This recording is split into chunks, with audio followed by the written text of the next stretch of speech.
Olá, tudo bem? Sejam muito bem-vindos ao Conversa de Gabinete, podcast de política de Zero Hora. Todas as semanas, eu, Fábio Schaffner, e meu colega de Zero Hora, Paulo Egídio, trazemos a vocês informações exclusivas sobre os bastidores das campanhas e das principais candidaturas a prefeito e vereador no Rio Grande do Sul. Tudo bem, Fábio? Uma alegria estar contigo mais uma vez, com quem nos acompanha. A gente pede desde já que você compartilhe aí com seus amigos, com seus contatos e deixe seus comentários a respeito das informações que nós trazemos aqui e também dos temas que você quer que sejam tratados aqui no Conversa de Gabinete. Maravilha. Temas que as sugestões estão chegando, né? E a gente tem aproveitado e discutido aqui os assuntos que são de interesse dos espectadores e dos ouvintes. Hoje, gente, vamos falar sobre a reta final, né? Estamos aí há 10 dias da eleição, do primeiro turno, como é que os principais candidatos à Prefeitura de Porto Alegre estão se movimentando, pretendem deflagrar essa chegada até a urna esses últimos dias e também um pouquinho como os principais partidos do Rio Grande do Sul estão projetando a eleição, quantas prefeituras pretendem conquistar, como é que vai ficar o mapa do poder no estado do Rio Grande do Sul. Vamos começar então com o prefeito Sebastião Melo. Como é que está a campanha lá no comitê do prefeito Paulo Egídio? Então, começando aí por Porto Alegre, Fábio, olha, eles avaliam o seguinte, a gente está numa época de campanha em que tem muitos encontros, muitos debates entre os candidatos, e eles avaliam que o prefeito tem ido bem, um desempenho satisfatório, melhor que o desempenho, inclusive da eleição que ele venceu em 2020, e há um otimismo, né? O prefeito Melo aparece na frente aí, dá presente em todas as pesquisas que rodaram aqui na cidade, só que ainda há uma cautela na ideia de pregar vitória em primeiro turno, né? Aquela ideia de talvez desmobilizar a militância. E se acontecer, isso vai ficar para os últimos dias de campanha. O prefeito e seus apoiadores têm um encontro previsto para o domingo à noite na Casa do Gaúcho, aqui em Porto Alegre, em que eles devem fazer uma última mobilização e a partir daí definir as estratégias, o que vai ser usado, o que não vai ser usado, tanto na propaganda eleitoral como na propaganda de rua. O que dizer para convencer os eleitores? Então, por um lado, existe esse otimismo. Por outro, uma preocupação. Nós estamos gravando numa quinta-feira, em que tem mais uma chuvarada em Porto Alegre. Claro, não podemos nem comparar com o que aconteceu aí no mês de maio. Vários bairros, mas né? Tem vários alagamentos, né, o que mostra problemas no sistema de drenagem, e isso traz de volta a memória do que aconteceu nos últimos meses aqui na cidade. Então sim, isso é uma preocupação. Aquela possibilidade de o prefeito se licenciar do mandato, por exemplo, para focar na campanha já está bem mais afastada, é muito difícil que isso aconteça, né?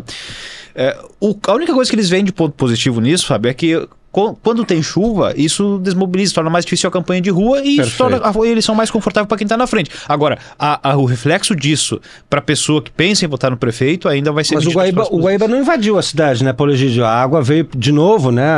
Subiu pelos bueiros, quer dizer, houve galerias entupidas, há um problema na limpeza, na manutenção dos sistemas de escoamento, né? E tanto Maria do Rosário quanto Juliana Brizola, que são os principais adversários de Sebastião Melo, têm falado nisso, que precisa limpar os bueiros para que o escoamento da água aconteça.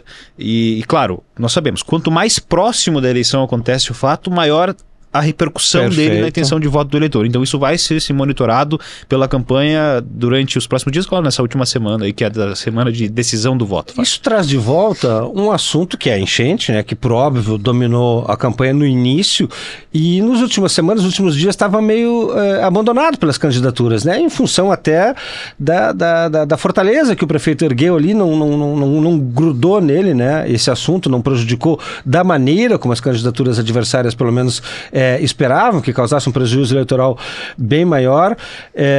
O PT pretende voltar um pouco, então, para falar nisso, aproveitar que a memória foi reativada, né, com medo de alagamentos, as pessoas terem que sair de casa. A gente viu algumas cenas em bairros Cidade Baixa, né, bairros centrais com ruas bastante alagadas, mas há um otimismo na campanha do PT, depois da última pesquisa Quest, né, onde a candidata Maria do Rosário havia registrado uma queda na pontuação.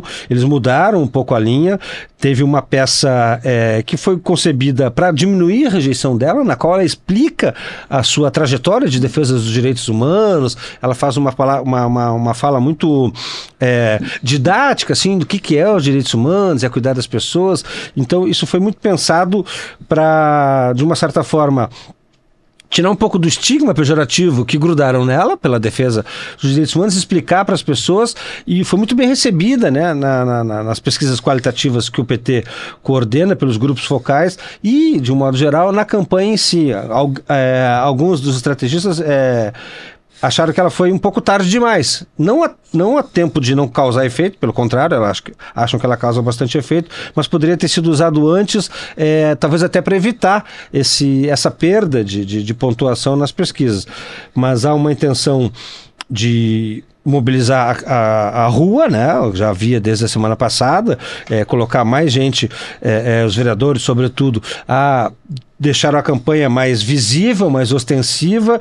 Eles têm a noção de que a campanha do PT sempre é uma campanha de chegada. Uhum. E se chegou a pensar em tentar trazer o presidente Lula ainda nesse primeiro turno, mas Brasília reafirmou a disposição do presidente de não vir a Porto Alegre, sobretudo porque há um elemento ausente na campanha em Porto Alegre, que é o ex-presidente Jair Bolsonaro. O Palácio do Planalto entende que não há uma disputa polarizada aqui entre lulismo e bolsonarismo.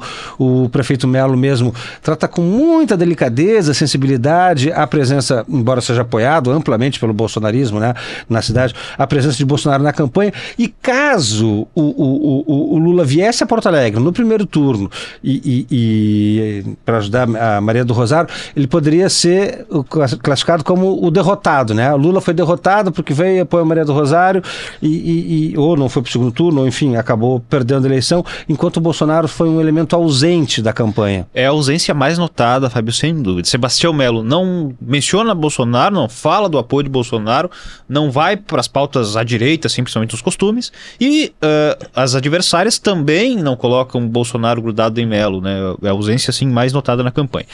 Na propaganda de Maria do Rosário, quem começou a aparecer mais foi Sebastião Melo.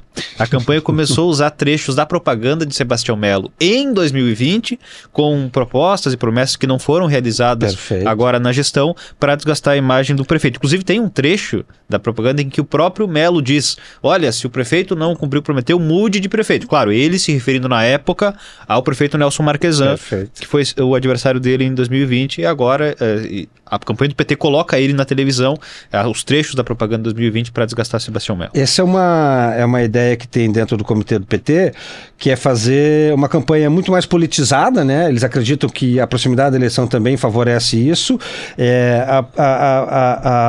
Maria do Rosário com uma fala muito mais assertiva, trazendo novos elementos, uma coisa que a deputada Luciana Genro do PSOL defendia lá no início da campanha. Nós temos que ter novidade, não podemos ir para a eleição prometendo melhorar a saúde, educação, coisa que todo mundo faz. Então Maria do Rosário voltou a falar no tarifa zero para o transporte coletivo, voltou a falar até em estatização da Carris, em função do contrato que ela considera suspeito de privatização, e deixou animado uma pesquisa que saiu agora nos últimos dias, Atlas Intel, que recoloca nos patamares anteriores, assim, do que a gente tinha visto, o prefeito Melo com 36%, a Maria do Rosário com 30%. Porém, há um indicativo nessa pesquisa que ele mostra a Juliana Brizola como a única capaz de derrotar Melo no segundo turno. Então, também causa um temor ali de que fortaleça essa ideia de voto útil que começa a se cristalizar numa parte da esquerda. E esse é o principal ativo, já passando para a Juliana Brizola, é o principal ativo da campanha de Juliana. Ela tenta convencer esse eleitorado, principalmente o eleitorado mais à esquerda, de centro-esquerda, dizendo: olha, a minha candidatura, por ter uma possibilidade de convencer um eleitor assim, mais ao centro depois, é a que tem possibilidade de vencer Sebastião Melo, mostram as pesquisas. Juliana mesmo utilizou essa pesquisa da Atlas, mesmo colocando Maria do Rosário num patamar superior ao dela, mas primeiro essa pesquisa demonstra crescimento, e esse dado, que Juliana tem condições de vencer Melo no segundo turno. Essa pesquisa da Atlas, é bom dizer, Fábio, ela desborda das outras pesquisas que têm saído em Porto Alegre, né? E isso também tem que ser considerado. Agora, a Juliana tem isso como premissa, assim como o Maria do Rosário disse, tem plano claro de ampliar a mobilização de rua nessa reta final, apostando nesse discurso de terceira via, acreditam que o governador Eduardo Leite pode ser um impulso decisivo. Não só ele gravou para os programas em bloco, mas há muitas inserções de rádio e televisão rodando com a voz do governador, com a imagem do governador, pedindo voto para Juliana Brizola, e eles acreditam que pode ser um impulso decisivo. Sabem que a esquerda, o PT, tem um piso, E o desafio deles é ultrapassar esse piso histórico do Partido dos Trabalhadores de Porto Alegre. A Juliana Brizola subiu de 12,7 para 22 nessa pesquisa Atlas. 12,9, quase 23%. 12,9. É praticamente 100%, quer dizer, dobrou as intenções de votos, deixou o partido muito animado. Ela foca no Melo, ela tem focado os ataques no Melo. A gente viu durante o último debate da Rádio Gaúcha na terça-feira, ela chamou o Sebastião Melo para todas as vezes que pôde para o confronto, e naquela coisa de não melindrar o PT, no eventual segundo turno não afastar o apoio, mas há também, ela não deixa de dar uma batidinha de vez em quando, né? Há uma peça rodando nas redes sociais, na televisão, aquele famoso cabo de guerra. Então ela apresenta mais uma vez um discurso também semelhante ao do governador Eduardo Leite, mostra que há dois lados polarizando, brigando, e ela é a candidata capaz do diálogo, da construção, de conversar com a Câmara de Vereadores, com o presidente da República, com o governador, seja ele de qual partido, o que os outros não poderiam em função de suas posturas ideológicas mais arraigadas. Essa imagem de uma Juliana moderada também está sendo construída, a candidata dizendo que tem capacidade de conversar tanto com o governo do estado quanto com o governo federal, e num debate nessa semana ela questionou a Maria do Rosário sobre aquele projeto da Maria do Rosário que isentava o imposto o IPI da linha branca, que passou no Congresso, mas foi sancionado pelo presidente Lula. A narrativa é de que se Maria do Rosário não conseguiu convencer o aliado, ela teria dificuldade também em conversar, coisa que Juliana, no caso, né, essa é a narrativa construída, tem mais facilidade de conversar com o governo do estado e o governo federal. O seu partido está participando de ambos nesse momento. Perfeito. Sobre o que tu falou ali, que o PDT entende, que sabe, né, que o PT tem um piso e está tentando ultrapassar esse piso. Isso está presente no discurso do PT, do Comitê de Campanha. Eles pegam o recorte desde de 88 a 2004, o PT ganhou todas as eleições em Porto Alegre. A partir de 2004 perdeu todas. Então eles pegam as campanhas de 2008, 12, 16 e 20 para dizer que nunca as forças de esquerda que estão juntas agora, PT, PSOL, Rede, PCdoB, PV, tiveram menos de 25%. Na pior das situações, que foi 2012, acho que foi 26%. Então, isso é a nossa fortaleza eleitoral aqui em Porto Alegre. A gente nunca baixou disso no pior momento, não vai ser agora que a gente vai baixar. Então a gente está confiante que vamos chegar ao segundo turno, onde aí vai ser paridade de armas, né? Hoje o prefeito Sebastião Melo tem 5 minutos e 40 de televisão, é um latifúndio. Lá vai ter 5 minutos, vai perder tempo. O PT acho que tem 2 minutos e 19, alguma coisa assim. Vai dobrar o tempo, vai ficar também com 5 minutos. E as inserções, né? Acho que o MDB tem 1.690, 1.700 comerciais, enquanto o PT tem 800. Então, é muito grande a vantagem do prefeito Sebastião Melo nessa propaganda de rádio e TV, que cada vez se torna mais efetiva, a gente tem visto como resultado eleitoral.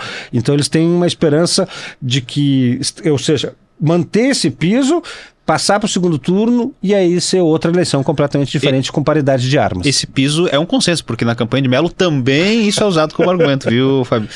Há uma clara intenção de disputar o segundo turno com Maria do Rosário. Entendi que a rejeição é maior, não né? Não tenha dúvida, e que o prefeito aí ocuparia muito mais, eles teriam um espaço de centro do que a candidata do PT. Já com Juliana Brizola, a conversa seria bem diferente. Para passar aqui a régua nas candidaturas principais de Porto Alegre, o Novo, né, tá contente com o papel até aqui. Nessa pesquisa Atlas Intel chegou a 6%, o dobro do que tinha na pesquisa Quest. Eles entendem que foi importante para tornar o Camozato mais conhecido, né, naquela tática de vencer cláusula de barreira em 2026, então para voltar a ser um partido mais competitivo, com tempo de rádio e TV, fundo eleitoral, eleger os vereadores. Eles acreditam que possam fazer 2 ou até 3 cadeiras na Câmara.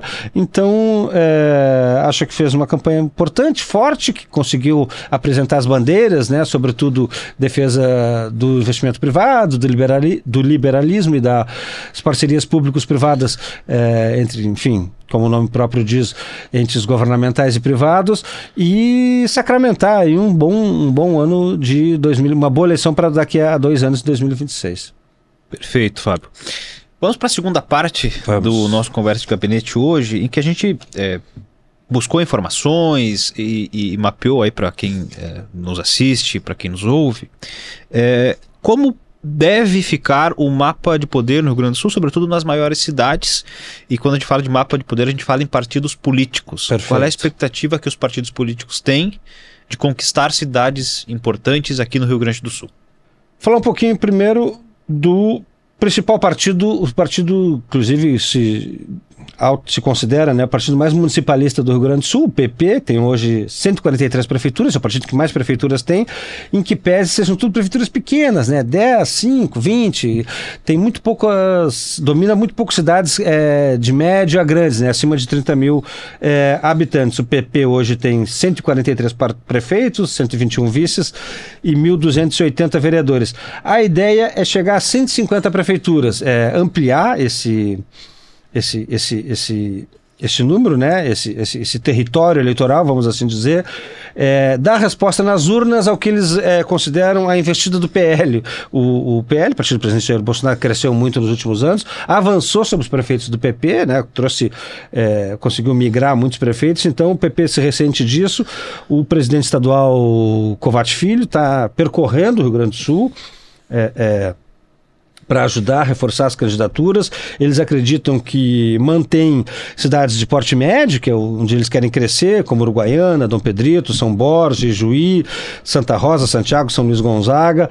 Tem outros municípios que eles esperam conquistar. Sapucaia do Sul também é um município Sapucaia do Sul, Frederico Westphalen, Palmeiras das Missões, Lagoa Vermelha, várias Bento Gonçalves, Carazinho. Então são uma estratégia que manter as cidades pequenas, se possível ampliar, avançar em cidades médias e onde já tem prefeituras, né, manter, reeleger os prefeitos, e nas cidades maiores o PP está indo com vice, então ele tem um vice numa candidatura competitiva em Santa Maria, em Rio Grande, Caxias do Sul, Cachoeirinha e São Leopoldo.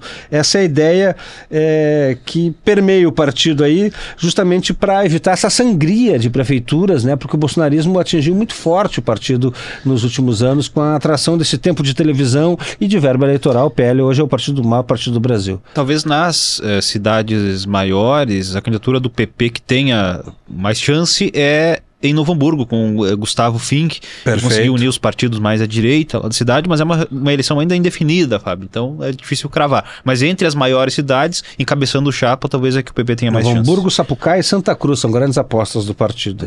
Agora, falo eu do Partido Liberal, o PL, Fábio, porque essa projeção que faz o PP, ela vai ao encontro do que projeta o PL, porque são partidos que disputam, querendo ou não, um eleitor de perfil semelhante. O PL aposta-se em ganhar muita força nessas eleições municipais. Ele conseguiu atrair pessoas de direita, que se classificam como bolsonaristas, ou que defendem aqueles ideais de direita, mas também por ser o partido que tem mais recursos de campanha. E tempo de rádio e TV. No interior, o rádio é um meio muito forte. Então, o PL é um partido que tende a crescer. Ele lançou na eleição passada, só para ter uma comparação, 42 candidatos a prefeito. Tá? Nessa eleição são 143. Então, em muitas cidades, sempre tinha uma eleição, olha, é o PP versus MDB, o PT versus PP. O PL está presente e está disputando com chance de vencer. Sem prejuízo de disputar grandes cidades. O partido tem uma esperança considerável de vitória em Caxias do Sul, perfeito, com Maurício Scalco, e vislumbra aí para o segundo turno em Pelotas, com Marciano Perondi, e em Canoas, com Ayrton Souza. Em Santa Maria, o quadro é um pouco mais complexo. Né? Por quê? Porque tem a candidatura de Roberta Leitão, mas todos lá vislumbram Valdeci Oliveira como favorito, e Roberta Leitão disputa um voto com Giuseppe Resgo, que é do Partido Novo. Perfeito. E aí isso pode beneficiar o candidato do PSDB, que é Rodrigo Décimo. Né? Os dois podem daqui a pouco se anular, né, nos votos, e Rodrigo Décimo passar na frente, a não ser que um deles canalize. Tem muitos candidatos em Santa Maria, né? Então se alguém chegar ali com 15%, periga ir para o segundo turno. Isso. Bom, das outras cidades, o PL vislumbra a possibilidade de vitória em São Leopoldo, com Eliomar Franco, em Santa Cruz do Sul, com Sérgio Moraes, e tem candidatos também em outras cidades maiores, né? Mas aí com um quadro mais difícil, né? Como Viamão, Rio Grande, Erechim, não é? Eleições mais complexas, mais difíceis para o PL. O grande ganho do partido deve ser mesmo em número de prefeitos e vice-prefeitos, e principalmente vereadores eleitos aqui no Rio Grande do Sul. Antagonizando com o PL, né? O PT, os partidos que são os dois polos aí da política nacional hoje, os dois polos antagônicos. O PT vem numa retomada de território, né? O PT elegeu 72 prefeitos em 2008, uma das melhores eleições do partido, caiu para 38 em 2012 e chegou a 23 em 2016. Ou seja, é um partido em função da toda crise de de Lava Jato, impeachment da presidente Dilma. O partido perdeu muita força, mas agora espera chegar até 40 prefeituras, de 35 a 40. O PT aposta nas cidades maiores, governar mais pessoas, ter mais votos e fazer disso a sua fortaleza eleitoral para tentar conquistar o governo do estado em 2026. Nessa equação entram como, né, o partido acredita que é muito competitivo, tem grande chance de vitória em Bagé, com Luiz Fernando Mainardi, em Pelotas, com Fernando Marrone, em Caxias do Sul, com Denise Pessoa, Santa Maria com Valdeci Oliveira, todos deputados ou ex-deputados, né? Em Porto Alegre, óbvio, com Maria do Rosário. Depois cidades médias, mas não tão pequenas, né? Todas acima de 100 mil habitantes aqui, Rio Grande, Alvorada, São Leopoldo, com Nelson Spolaor, Erechim, Santa Rosa. Ou seja, é uma tentativa de demonstração de força e, inclusive, já conversamos aqui sobre isso, chegar no segundo turno nas 5 cidades do Rio Grande do Sul, onde há possibilidade de segundo turno, Caxias, Pelotas, Santa Maria, Porto Alegre e Canoas, e fazer disso um trampolim para Paulo Pimenta, que era presidente do partido até pouco tempo, até o início do ano passado, disputar o governo do estado ou o Senado em 2026. E dentro desse mapa vermelho do PT, uma curiosidade, Itatiba do Sul, né, a cidade que mais votou no PT, a cidade mais lulista, vamos assim dizer, do Rio Grande do Sul e umas do Brasil. Fernando Haddad teve 60% dos votos lá em 2018 no primeiro turno, 62% no segundo. Provavelmente vai reeleger pela 7ª vez o PT. No Brasil é a cidade onde o PT tem mais mandatos consecutivos, com o polaco, né, o prefeito lá, inclusive porque lá é chapa única agora, então a oposição não quis disputar a eleição. Não quis disputar, já sabia que o receio de derrota, o risco de derrota era muito grande. Abriu mão de disputar, então o PT vai lá para o 7º mandato consecutivo. São 28 anos no comando do município. Perfeito. Agora, Fábio, falando do que no meio político se projeta como o partido que pode ser o grande derrotado dessa eleição no Rio Grande do Sul. Claro, nós só vamos saber disso quando abrir a urna, mas hoje se projeta que o PSDB pode sair como o grande derrotado, 2 anos depois do partido fazer história, né, pela primeira vez reeleger um governador no Rio Grande do Sul. Tem uma eleição municipal muito complicada. Em Porto Alegre sequer conseguiu ter candidato. E nos 3 municípios que tem segundo turno que o PSDB governa, Caxias do Sul, Pelotas e Santa Maria, o risco é considerável de perder o poder nos 3. Em Caxias do Sul, o prefeito Adiló Domênico disputa a reeleição. Mas ele tem candidatos competitivos à direita e à esquerda. Nós falamos aqui. O PL aposta em Schalco, o PT aposta em Denise Pessoa e uma eleição complicada para Adiló em Caxias. Em Pelotas, o partido está no poder há 12 anos, escolheu alguém de fora da política para disputar. Fernando Estima é o candidato do PSDB, mas também tem o PT com Marrone, o PL com Marciano Peronde. Estima tenta se viabilizar por lá, superando, né? Claro, um período longo de governo sempre tem desgastes e ele precisa se fazer conhecido também do eleitorado. E em Santa Maria, o vice-prefeito Rodrigo Décimo tenta manter a hegemonia dos tucanos lá. Ele pode ser beneficiado por essa divisão na direita, aí para o segundo turno, aí sim, polariza a eleição, uma eleição diferente. Ele atrairia todos esses votos à direita, numa hipótese de passar para o segundo turno, mas também não é garantido, é uma eleição muito complicada para o PSDB. O partido tem perspectiva de manter o governo em outras cidades como Gravataí, com Luiz Zafalon, e em Viamão, onde o prefeito não é candidato, o candidato é o secretário Rafael Bortoletti, e também em Bento Gonçalves, onde o prefeito é Diogo Siqueira. Ele tem uma parceria, uma coligação com o PP do deputado Guilherme Pazin, que é ex-prefeito, e também conquistaram cidades médias como Cachoeira do Sul e Canela. Mas em número de eleitores governados, a tendência é de queda do PSDB. PSDB, que apoia aqui Juliana Brizola, do PDT. O PDT tem hoje 67 prefeituras, a expectativa é que chegue a 70, né? Quer se manter como na terceira força política do Rio Grande do Sul, atrás do PP, já falei aqui, primeiro no que detém maior número de prefeituras e depois o MDB. São candidaturas competitivas em Novo Hamburgo, Alvorada, Viamão, Guaíba, aqui na volta no entorno de Porto Alegre, depois Capão da Canoa, Osório, onde o atual presidente do partido, né, o presidente estadual Romildo Bolzano Júnior é candidato, deve conquistar mais um mandato. Tramandaí, depois Santo Ângelo, Uruguaiana e São Borja. São várias cidades de 10 mil para baixo também, mas no médio porte, um pouquinho médio e pequeno porte, são esses os municípios do PDT. É um partido que se ressente muito, né, do brizolismo, do esvaziamento do brizolismo, vamos dizer assim, porque era uma liderança muito forte no Rio Grande do Sul, e as novas gerações não lembram mais, não conhecem muito, mas tenta se manter, como falei, terceira força política do Rio Grande do Sul. E a prova de que houve um esvaziamento é que é aposta nos ex-prefeitos. Novo Hamburgo, Tarcísio Zimmermann, Osório, Romildo Bolzan Júnior, Passo Fundo, Ayrton Dipp, buscando líderes que já foram prefeitos, trazendo de volta. Por último, Fábio, um outro partido muito tradicional aqui do Rio Grande do Sul, o MDB, que, claro, planeja manter a joia da coroa, que é Porto Alegre. Tem candidatos em Caxias do Sul e em Pelotas, mas aí já com quadro de bastante dificuldade nessas duas cidades. E o plano é reconquistar Gravataí com Marco Alba. Lá é uma eleição entre criador e criatura, né? Marco Alba elegeu o Luiz Zafalon como seu candidato em 2020. Depois eles romperam, o Zafalon foi para o PSDB e concorre contra Marco Alba.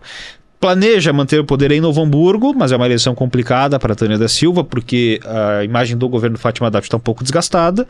E também Rio Grande com Fábio Branco, Cachoeirinha com Christian Vazen e Erechim com o Fábio Branco, Paulo Potts. Provavelmente vai ser confirmada essa. É algo que nós vamos ter que aguardar, a justiça eleitoral, Fábio. Mas o Branco mantém a candidatura, então tem perspectiva lá. Mas está sob júdice. Está sob júdice. E também, como eu dizia, Cachoeirinha com Christian Vazen e Erechim com Paulo Potts.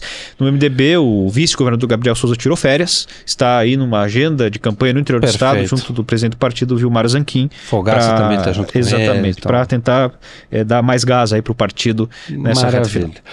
Bom, passando a régua então também no mapa do poder no Rio Grande do Sul, no pretenso mapa do poder, né? O que os partidos pretendem fazer. E esse recorte, Fábio, é muito importante, não só para a gente projetar a eleição para governador do estado em 2026, mas também pelos impactos locais. Daqui a pouco, olha, um prefeito que consegue eleger o sucessor, vira um potencial candidato a deputado. Perfeito. Ou alguém que, o prefeito que não foi reeleito, já vira uma liderança menor naquela região.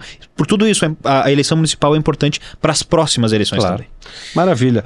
Então vamos agora para a última fase do programa aqui do podcast, que é o nosso momento mais saboroso, vamos assim dizer, do episódio, né? Que é a gaveta vasculhando os gabinetes alheios, Paulo Egídio, abrindo as gavetas dos detentores de poder, dos estrategistas eleitorais. O que tu descobriu? Eu encontrei um conflito na gaveta, Fábio, um conflito dentro da base de apoio do prefeito Sebastião Melo, entre uma candidata a vereadora que foi secretária de Melo, que é Débora Garcia, do Republicanos, e os candidatos a vereador do PL. Débora Garcia teve um processo no TRE com a candidatura indeferida. Quem entrou com o processo foi Cláudio Franzen, que é candidato pelo PL, e os dois são professores de educação física, então tem um nicho eleitoral a se disputar. E também há um incômodo forte, houve também uma ação na Justiça Eleitoral, pelo fato de Débora Garcia utilizar o nome de Zucco. Diz, olha, eu sou apoiada pelo deputado Zucco, que não é o deputado federal Luciano Zucco, e sim o deputado estadual, que é irmão dele, o delegado Zucco, que é do Republicanos. Então está gerando um incômodo muito forte no PL a candidatura de Débora Garcia. Perfeito. Eu, vasculhando os gabinetes alheios aí, abri uma gaveta, achei um bilhete aéreo, é um bilhete do governador de Minas Gerais, Romeu Zema, desce em Porto Alegre segunda-feira, desce no Rio Grande do Sul na próxima segunda-feira, vem acompanhado do deputado federal Marcel Van Hatten, vão a Santa Maria, ao meio-dia almoçam lá para tentar fazer crescer a candidatura de Giuseppe Resgo, falamos há pouco aqui, com chance de chegar ao segundo turno, está tentando chegar ao segundo turno, depois à tarde vem a Porto Alegre, visita o mercado público e à noite participa de um evento com Felipe Camozato, por óbvio, do Novo, numa cervejaria do 4º Distrito. É uma tentativa aí de alavancar as candidaturas, sobretudo para a vereança, que em 2026 se tornarão, já falamos também, os candidatos a deputado estadual que podem deputado estadual e federal que podem fortalecer o partido. Era isso então? É isso, Fábio. Muita alegria estar contigo de novo e a gente volta na semana que vem no último Conversa de Gabinete antes da eleição. Contamos com a sua audiência então, sexta-feira que vem, no último Conversa de Gabinete, né? Preparando o clímax aí, o anticlímax da eleição para o próximo domingo, dia 6 de outubro. Um abraço e até mais.